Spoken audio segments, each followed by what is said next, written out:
What are your thoughts on, first of all, what Matt Rule and the coaching staff, how they've given you guys the freedom to express yourselves, and just your general thoughts on what's going on in the country right now? I think it's great that our team and staff support this social movement currently. After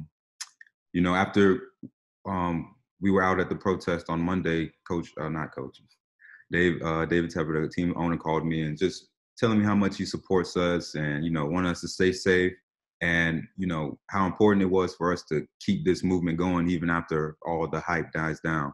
So I really appreciate that. For him, one, calling me, the team owner calling me is pretty cool.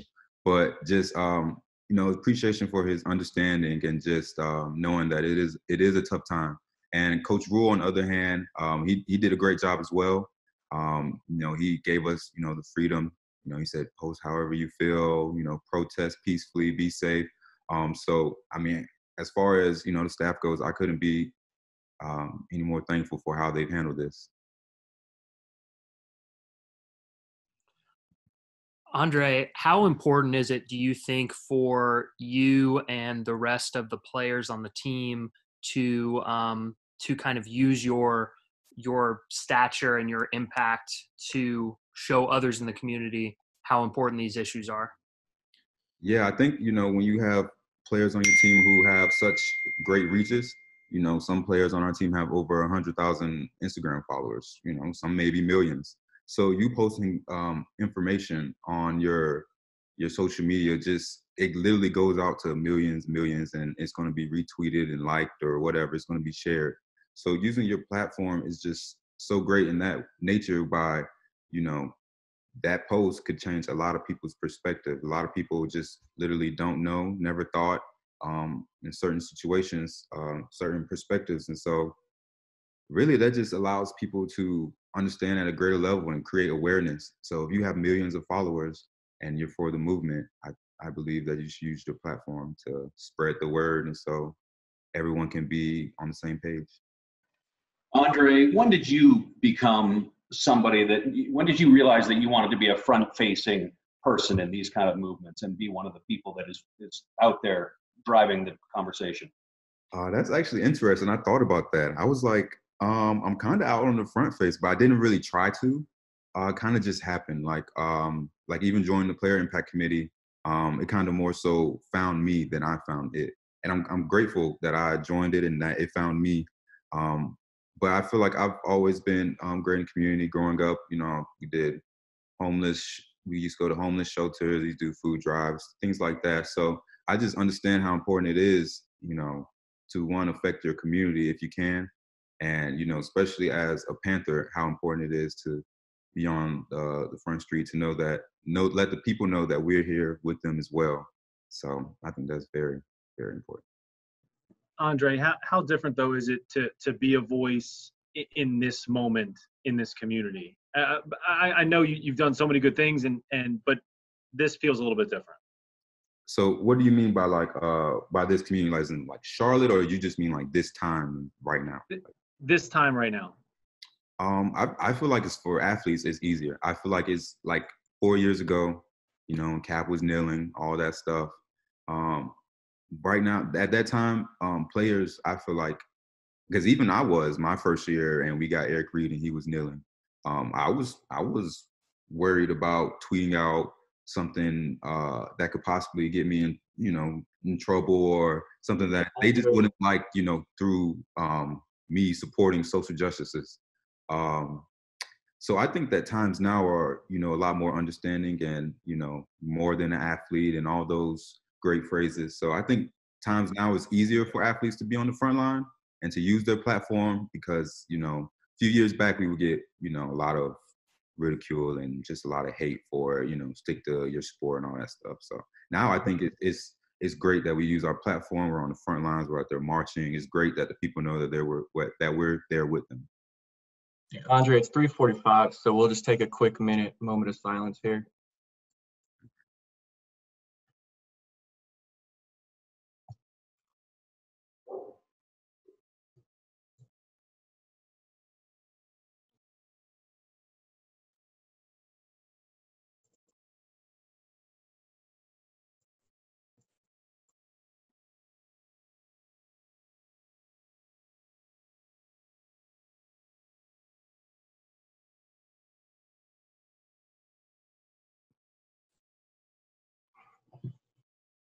All right. Thank you, guys. You can continue with the next question. Going back and looking at what Drew Brees said yesterday on Yahoo Finance and then his apology that he put out today, what are your thoughts on just kind of his stance and how he initially, talked about the flag when asked about kneeling and then the apology today? Well, honestly, I really don't like to get into other people's lives too much. So honestly, I haven't read his apology. It looked long. I was not about to read that thing. I'm not gonna lie. But his original statement, I think, I'm a very understanding person. I understand perspective. So from his perspective, if I had my fathers in the military, my grandfathers, and, they served and everything like that, even though the military stands for fighting for freedom and fighting against injustice and everything, I see why he feels like that. I can understand why he feels like that. So me, I didn't hate Drew Brees, this, that, and this third, stuff like that. But I felt like the apology was, just a little, y'all get off my back now type deal. But it is what it is. Andre, do you think that's perhaps a bit? Oh, sorry. Go ahead. Is it frustrating at all to see him make those comments yesterday, given everything that the country is going through right now in the fight for racial justice, to still kind of maybe pin it back onto the flag and having respect for the country when that's kind of just obvious that that's not the case for years after years of Kaepernick and everyone stating why he was kneeling in the first place? Yeah, for him to be, in a locker room with other Black men, especially, it doesn't even matter, people who speak out against it. And for him for this 4-year, however long it's been since Kaepernick was kneeling, to still not understand it is a little bit, it's a little bit dicey. But, once again, like I said, I personally understand perspectives. And, yeah, it is frustrating, though, that, you could see it's just not getting through to the other side. And that's just, that's frustrating. And, it's kind of, yeah, it's just frustrating. I'm not going to say that. Not going to say that. Andre, I do want to hop in and ask a quick question of you. With your platform, what do you want people to hear you say? I really want the people to know that we as athletes, we as Panthers, as professional athletes, that we are with you. I think a lot of celebrities, as we've seen, some celebrities get their money and maybe forget a little bit and, lose an understanding of the fight that we're fighting. But I want them to know that as a professional athlete, me, Andre Smith, I completely understand the situation. I'm aware, and that I'm right there along with you, fighting the good fight. And that I'm not afraid to use my voice or my platform to speak out. That's what I would like to say. Andre, thanks for doing this. I just wonder, kind of, while we got you here too, your stance on the COVID situation, and do you think there's going to be a season, and how how willing would you be to get back to the stadium at sometime this summer? I do believe we will have a season. I just think it depends on if we have fans or not. But honestly, I feel like everyone's going to be like, look at everyone out there protesting all close. We could have fans in the stadium. But that's different. So, yeah, I think we'll have a season, and we'll get together probably training camp late July. So that's what it is. I think but I 100% believe we will have a season, just no fans. Are you comfortable, just from a personal health perspective, getting back out there? Oh, yeah, I'm ready to go right now. I'm ready. I'm locked, loaded. Andre, being a younger player in the league, how much has having guys on the roster like Eric Reid, like Cam Newton, that are willing to stand up and help the community and aren't scared to voice their opinions? Yeah, it's big. It gives the young guys something to look up to. Even when I joined the team, we had a lot of vets. We probably had the oldest team in the NFL. We had Pep, who was doing a lot for his hometown, I believe, Bailey, during the hurricane. You had TD, who did everything, you know, obviously Walter's paid man of the year. So I think when you have those people to look up to and you see how, you know, they're still obviously dedicated to the craft, you're like, you know, why should I sit here with my hands in my pockets and not do anything? So I think having leaders like that, and Shaq has definitely emerged as a social justice leader in our team. And so I think it's great for the rookies to see that. Andre, did Shaq initiate everyone going Monday? Or Yeah. how did that come back? What was the conversation in terms of choosing Monday to participate? Oh, I have no idea what went into the planning. Shaq FaceTimed me like right before the team meeting. Was like, hey, you gonna come out here at 6? I'm like, what are you talking about? He's like, yeah, I just posted this flyer, the protest and everything. And I was like, yeah, I'll be there. I was just at one yesterday. Told him that whole spiel and how it's go. I said, listen, we cannot be out there when the sun goes down. We got to go. But it was just conversation of just spreading awareness about it. So I reposted it, and I had reached out to other people that I knew would want to come, other professional athletes. So yeah, it was great. It was just simply just a FaceTime call though. Andre, What did it feel like to be out there? What was your feeling kind of in your gut when you were out there with everybody? To me, I felt, you know, it felt good for the soul. I feel like a lot of people right now feel a little gut wrenched. You know, you just have that real bad feeling in your stomach. So going out there for me, it, like I said, it was just like food for my soul. You know, one, I felt like, you know, I could tweet all these things, I can repost all these things, but actually going out there and doing something physically was just a totally different experience. And I would recommend everyone do it.